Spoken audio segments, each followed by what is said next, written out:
ಸಿಂಹ ರಾಶಿಯವರೇ ನಮಸ್ಕಾರ.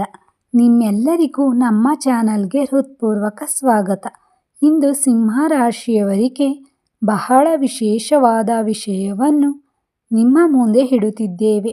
ವಿಶೇಷವಾಗಿ ಆಗಸ್ಟ್ 28ರಂದು ಬರುವ ರಕ್ಷಾಬಂಧನ, ಪಂಚಕ, ರಾಹುಕಾಲ ಮತ್ತು ಗ್ರಹಗಳ ಸಂಯೋಗ ನಿಮ್ಮ ಜೀವನದ ಮೇಲೆ ಯಾವ ರೀತಿಯ ಪರಿಣಾಮ ಬೀರುತ್ತದೆ ಎಂಬುದನ್ನು ಈ ವಿಡಿಯೋದಲ್ಲಿ ತಿಳಿದುಕೊಳ್ಳೋಣ. ಮೊದಲನೆಯದಾಗಿ ರಕ್ಷಾಬಂಧನ ದಿನದ ವಿಶೇಷತೆಯನ್ನು ತಿಳಿದುಕೊಳ್ಳೋಣ. ಆಗಸ್ಟ್ 28 ಶುಕ್ರವಾರದಂದು ಶತಭಿಷ ನಕ್ಷತ್ರ ಇರುವುದರಿಂದ ಪಂಚಕದ ಪ್ರಭಾವವೂ ಇರುತ್ತದೆ. ಪಂಚಕದಲ್ಲಿ ಧನಿಷ್ಠೆಯ ಕೊನೆಯ 2 ಪಾದಗಳು ಶತಭಿಷ, ಪೂರ್ವಭಾದ್ರ, ಉತ್ತರ ಭಾದ್ರ ಮತ್ತು ರೇವತಿ ನಕ್ಷತ್ರಗಳು ಬರುತ್ತವೆ. ಶತಭಿಷ ನಕ್ಷತ್ರದ ಅಧಿಪತಿ ರಾಹು.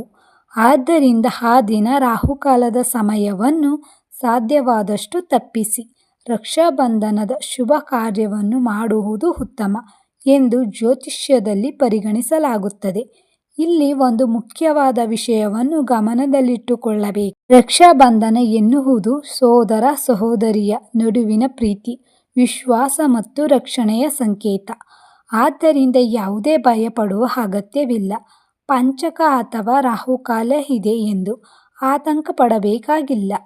ಶುಭ ಸಮಯವನ್ನು ಗಮನದಲ್ಲಿಟ್ಟುಕೊಂಡು ಭಕ್ತಿಯಿಂದ ಮತ್ತು ಮನಸ್ಸಿನ ಶುದ್ಧತೆಯಿಂದ ರಕ್ಷಾಸೂತ್ರವನ್ನು ಕಟ್ಟುವುದು ಮುಖ್ಯ. ಸಹೋದರ ಮತ್ತು ಸಹೋದರಿ ಇಬ್ಬರು ದೇವರನ್ನು ಸ್ಮರಿಸಿಕೊಂಡು ತುಳಸಿ ಎಲೆಯನ್ನು ಪ್ರಸಾದದ ರೂಪದಲ್ಲಿ ಸ್ವೀಕರಿಸಿ ಪರಸ್ಪರ ಪ್ರೀತಿ ಮತ್ತು ಆಶೀರ್ವಾದದೊಂದಿಗೆ ರಕ್ಷಾಸೂತ್ರವನ್ನು ಕಟ್ಟಿಕೊಳ್ಳಬಹುದು. ಇಲ್ಲಿ ಮುಖ್ಯವಾದದ್ದು ಸಮಯಕ್ಕಿಂತ ಭಕ್ತಿ ಮತ್ತು ಮನಸ್ಸಿನ ಶುದ್ಧತೆ. ಇನ್ನು ಸಿಂಹ ರಾಶಿಯವರಿಗೆ ಬರುವ ಗ್ರಹಗಳ ವಿಶೇಷ ಪ್ರಭಾವದ ಬಗ್ಗೆ ನೋಡೋಣ.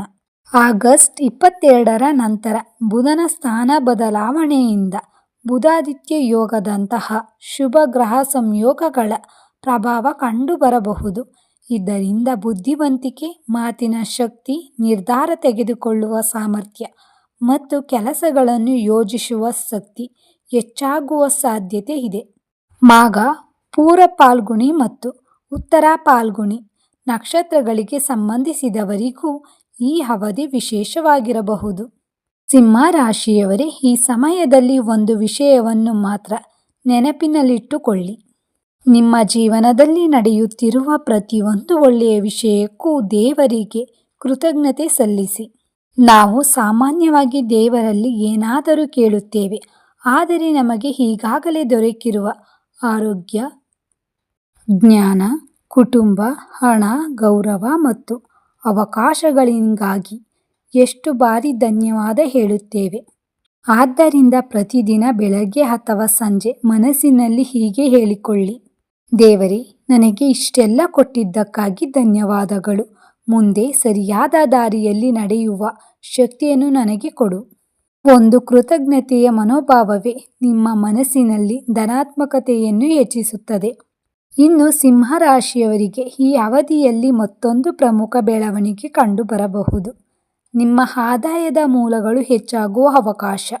ಹಣಕಾಸಿನ ವಿಷಯದಲ್ಲಿ ಹೊಸ ದಾರಿ ತೆರೆದುಕೊಳ್ಳುವ ಸಾಧ್ಯತೆ ಮತ್ತು ನಿಮ್ಮ ಪ್ರಭಾವ ಅಥವಾ ಗೌರವ ಹೆಚ್ಚಾಗುವ ಪರಿಸ್ಥಿತಿ ನಿರ್ಮಾಣವಾಗಬಹುದು. ಬಹಳ ದಿನಗಳಿಂದ ನೀವು ಕಾಯುತ್ತಿದ್ದ ಒಂದು ಸುದ್ದಿ ಬರಬಹುದು. ನಿಂತು ಹೋಗಿದ್ದ ಕೆಲಸ ಮತ್ತೆ ಚಾಲನೆ ಪಡೆಯಬಹುದು. ನೀವು ಮಾಡಿರುವ ಪ್ರಯತ್ನಕ್ಕೆ ತಕ್ಕ ಫಲ ದೊರೆಯುವ ಸಾಧ್ಯತೆಯೂ ಇದೆ. ಆದರೆ ಒಂದು ಎಚ್ಚರಿಕೆ ಇದೆ: ನಿಮ್ಮ ಮುಂದಿನ ಯೋಜನೆಗಳನ್ನು ಎಲ್ಲರ ಬಳಿಯೂ ಹೇಳಿಕೊಳ್ಳಬೇಡಿ. ನಿಮ್ಮ ಮನಸ್ಸಿನಲ್ಲಿರುವ ಪ್ರತಿಯೊಂದು ವಿಷಯವನ್ನು ಎಲ್ಲರೊಂದಿಗೂ ಹಂಚಿಕೊಳ್ಳುವ ಅಗತ್ಯವಿಲ್ಲ. ಕೆಲಸ ಪೂರ್ಣಗೊಂಡ ನಂತರ ಫಲಿತಾಂಶವನ್ನು ತೋರಿಸುವುದು ಉತ್ತಮ. ಕೆಲವೊಮ್ಮೆ ನಮ್ಮ ಯಶಸ್ಸನ್ನು ಎಲ್ಲರೂ ಒಂದೇ ರೀತಿಯಲ್ಲಿ ಸ್ವೀಕರಿಸುವುದಿಲ್ಲ. ಆದ್ದರಿಂದ ಅನಗತ್ಯ ಚರ್ಚೆ, ವಾದ ವಿವಾದ ಮತ್ತು ನಿಮ್ಮ ವೈಯಕ್ತಿಕ ವಿಷಯಗಳನ್ನು ಇತರರೊಂದಿಗೆ ಹಂಚಿಕೊಳ್ಳುವುದನ್ನು ಕಡಿಮೆ ಮಾಡಿ. ಇನ್ನು ಸೆಪ್ಟೆಂಬರ್ 18ರ ನಂತರ ಸಿಂಹ ರಾಶಿಯವರಿಗೆ ಮತ್ತೊಂದು ಪ್ರಮುಖ ಗ್ರಹ ಸಂಯೋಗದ ಪ್ರಭಾವ ಕಾಣಿಸಿಕೊಳ್ಳಬಹುದು.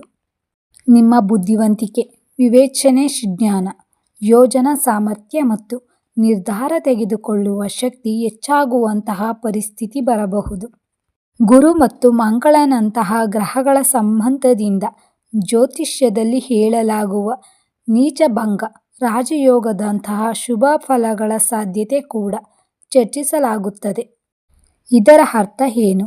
ಒಂದು ಕಡೆ ಸಮಸ್ಯೆ ಬಂದರೂ ಅದನ್ನು ಎದುರಿಸಲು ಮತ್ತೊಂದು ಕಡೆ ಅವಕಾಶ ಅಥವಾ ಸಹಾಯ ದೊರೆಯುವ ಸಾಧ್ಯತೆ ಇರುತ್ತದೆ. ಒಂದು ಚಕ್ರ ಕೆಸರಿನಲ್ಲಿ ಸಿಲುಕಿಕೊಂಡಾಗ ಮತ್ತೊಂದು ಚಕ್ರ ಅದನ್ನು ಹೊರಗೆಳೆಯುವಂತೆ ನಿಮ್ಮ ಜೀವನದಲ್ಲಿ ಒಂದು ಸಮಸ್ಯೆ ಬಂದರೂ ಆದ್ದರಿಂದ ಹೊರಬರಲು ಮತ್ತೊಂದು ದಾರಿ ತೆರೆಯಬಹುದು. ಆದ್ದರಿಂದ ಸಿಂಹರಾಶಿಯವರೇ, ಸಮಸ್ಯೆ ಬಂದ ತಕ್ಷಣ ಹೆದರಬೇಡಿ. ಇದು ಏಕೆ ನನ್ನ ಜೀವನದಲ್ಲಿ ನಡೆಯುತ್ತಿದೆ ಎಂದು ಚಿಂತಿಸುವ ಬದಲು ಇದರಿಂದ ನಾನು ಹೇಗೆ ಹೊರಬರಬಹುದು ಎಂದು ಯೋಚಿಸಿ.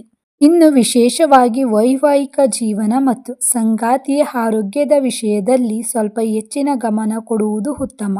ಸಣ್ಣ ಆರೋಗ್ಯ ಸಮಸ್ಯೆಯನ್ನು ನಿರ್ಲಕ್ಷ್ಯ ಮಾಡಬೇಡಿ. ಶೀತ, ಕೆಮ್ಮು, ಜ್ವರ ಅಥವಾ ಯಾವುದೇ ಸಣ್ಣ ತೊಂದರೆ ಕಂಡುಬಂದರೂ ಸಮಯಕ್ಕೆ ಸರಿಯಾಗಿ ಗಮನ ಕೊಡಿ. ಅಗತ್ಯವಿದ್ದರೆ ವೈದ್ಯರ ಸಲಹೆ ಪಡೆಯಿರಿ.